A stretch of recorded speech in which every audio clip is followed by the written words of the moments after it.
Hello friend, स्वागत करता हूं आपका आर्यम अकेडमी अमेठी में। मैं सतीश तिवारी।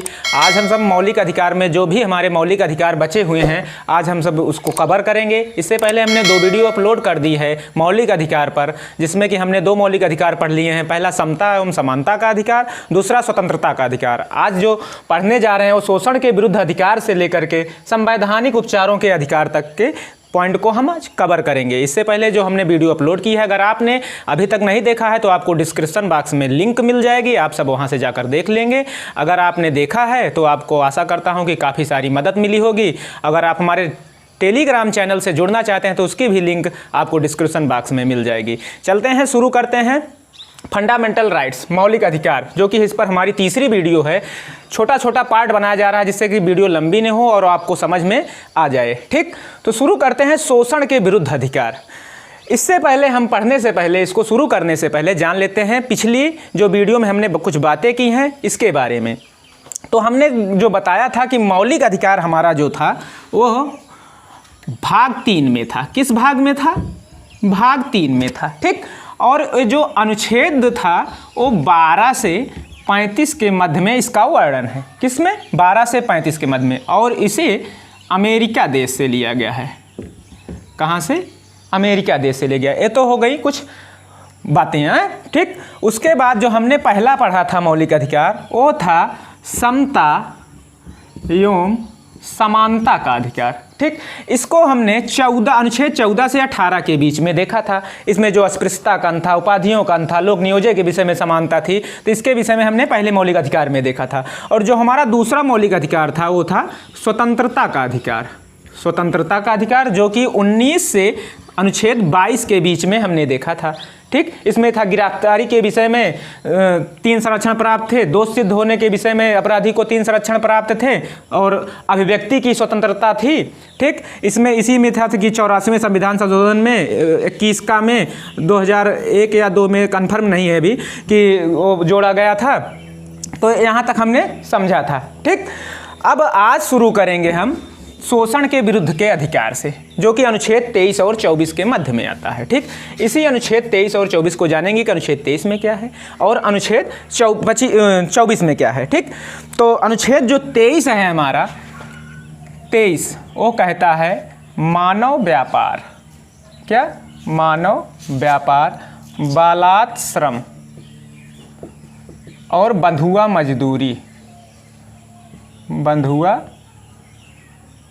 मजदूरी अनुच्छेद 23 में इसकी बात कही गई। इन 3 शब्दों का, मानव व्यापार अर्थात किसी भी व्यक्ति का व्यापार नहीं हो सकता, उसकी खरीद फरोख्त नहीं हो सकती। यह ज़्यादातर स्त्रियों और बच्चों पर केंद्रित था कि किसी भी स्त्री या किसी भी महिला और बच्चों की खरीद फरोख्त नहीं की जाएगी। इसकी भी स्वतंत्रता हमें प्राप्त है कि हम इसका विरोध कर सकें। और जो बलात् श्रम है, इस शब्द का अर्थ होता है कि किसी के इच्छा के विरुद्ध उससे काम नहीं ले सकते हैं। अर्थात अगर कोई भी व्यक्ति अगर आपके यहाँ काम करने का इच्छुक नहीं है तो आप उसकी इच्छा के विरुद्ध काम नहीं ले सकते हैं। ठीक, उसके बाद बंधुआ मजदूरी आपको पता ही है। ठीक, तो इन 3 शब्दों का अनुच्छेद 23 के बीच में वर्णन किया गया है। ठीक, और जो अनुच्छेद 24 है हमारा, इसमें बोला गया कि 14 वर्ष से कम बच्चों, 14 वर्ष से कम आयु वाले बच्चों को किसी भी कारखाने में काम करने अगर जा रहा है तो उससे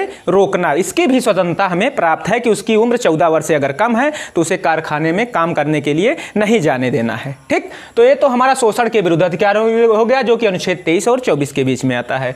तो आशा करता हूँ कि आपको यह क्लियर हो गया होगा। ठीक, अब शुरू करते हैं। जो हमारा चौथा मौलिक अधिकार है, फंडामेंटल राइट, धार्मिक स्वतंत्रता का अधिकार, जो कि अनुच्छेद 25 से 28 के बीच में है। इसी अनुच्छेद को 25 से 28 के बीच में जानेंगे कि इन अनुच्छेदों में क्या क्या बिंदु समाहित हैं। ठीक, जो हमारा 25 है, इसमें है कि धर्म को मानने की स्वतंत्रता, धर्म को मानने की स्वतंत्रता।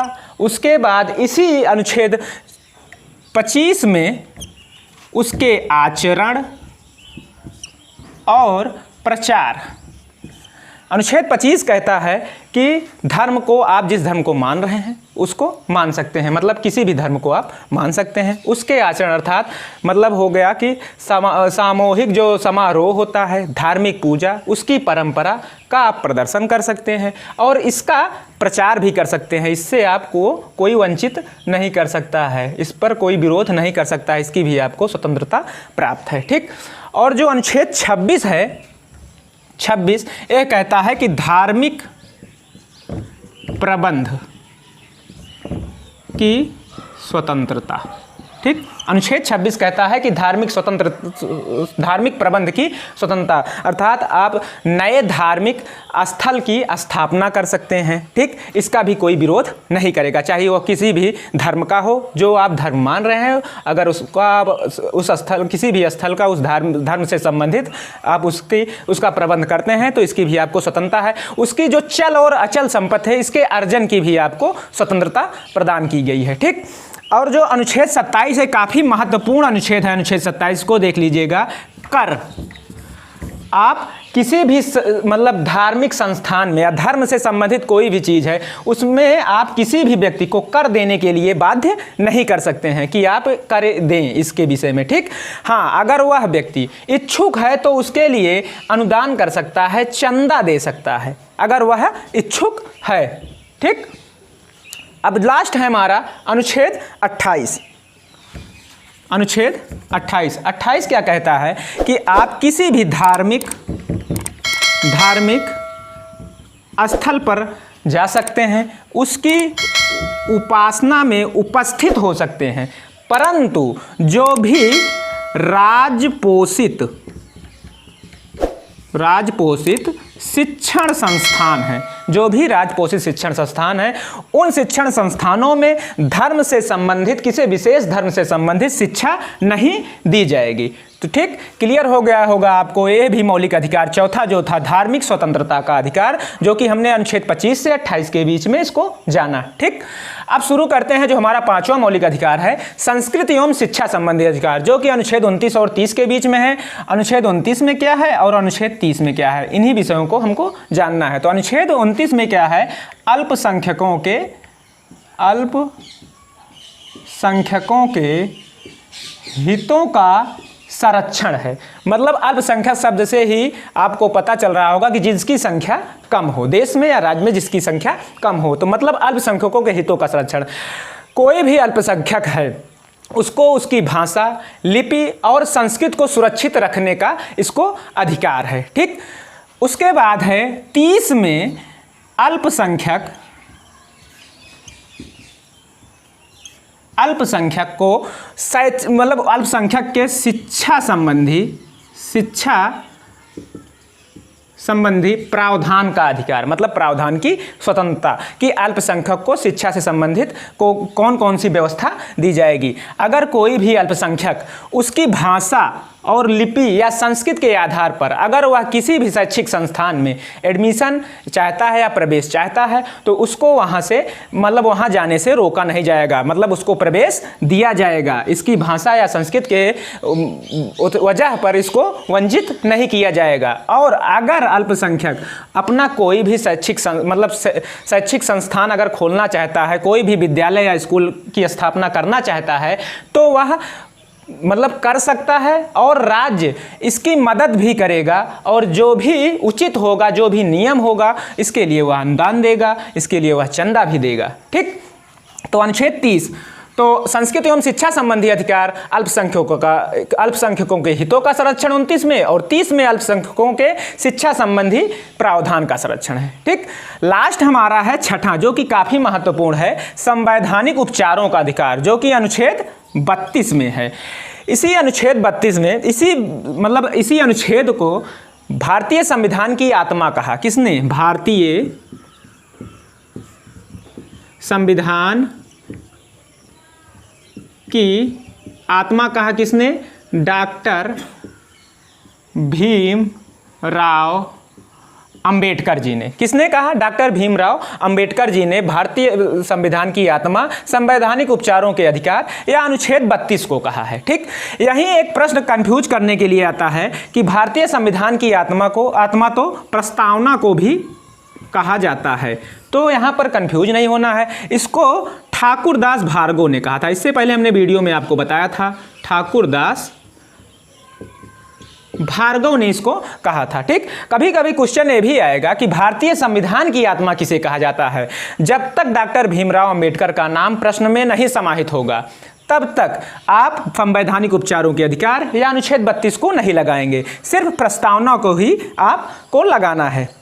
तो ठीक, तो यहाँ तक आपको समझ में आ गया होगा, आशा करता हूँ। और इसी संवैधानिक उपचारों के अधिकार को मतलब किस लिए यह अनुच्छेद रखा गया या यह मौलिक अधिकार किस लिए समाहित किया गया अपने भारतीय संविधान में। तो यह मौलिक अधिकार, अभी तक हमने जितने भी मौलिक अधिकार पढ़े हुए हैं, अगर उनमें से किसी भी मौलिक अधिकार का कोई व्यक्ति, राज्य या देश हमारे मौलिक अधिकार का हनन करता है, क्या हनन करता है या हमसे छीनने का प्रयास करता है, तो हम इसी अनुच्छेद 32 के तहत, इसी मौलिक अधिकार के तहत हम सुप्रीम कोर्ट और हाई कोर्ट में अपील कर सकते हैं कि हमारे इन मौलिक अधिकारों का हनन हो रहा है, हमसे यह मौलिक अधिकार छीना जा रहा है, आप इस पर संज्ञान लीजिए। तो क्लियर हो गया होगा। हाँ, एक बात और है कि 5 तरह की रिट दायर होती हैं, 5 तरह की, इसी मौलिक अधिकार मतलब मौलिक अधिकार के अंतर्गत 5 तरह की रिट दायर होती हैं। हम आपको बताएंगे जो वो 5 तरह की रिट कौन सी है अगले वीडियो में। इससे पहले जो सुप्रीम कोर्ट है वह अनुच्छेद 32 के तहत, इसमें आप इस पर अनुच्छेद 32 के तहत सुप्रीम कोर्ट में आप 5 तरह की रिट दायर कर सकते हैं। सुप्रीम कोर्ट हाई कोर्ट को और हाई कोर्ट सुप्रीम कोर्ट को दायर करता है। उसके बाद दूसरा हाई कोर्ट जो है वो 226 अनुच्छेद के तहत रिट दायर कर सकते हैं। ठीक, तो यहाँ तक क्लियर हो गया होगा। आशा करता हूँ कि आपको यह वीडियो हमारा पसंद आया होगा। मौलिक अधिकार आज हमारा ये समाप्त हो चुका है। अगर आपको यह वीडियो पसंद आया हो तो हमारे वीडियो को लाइक कीजिएगा। अगर आप हमारे चैनल पर नए हैं तो हमारे चैनल को सब्सक्राइब कीजिएगा। मिलते हैं अगले वीडियो में। धन्यवाद।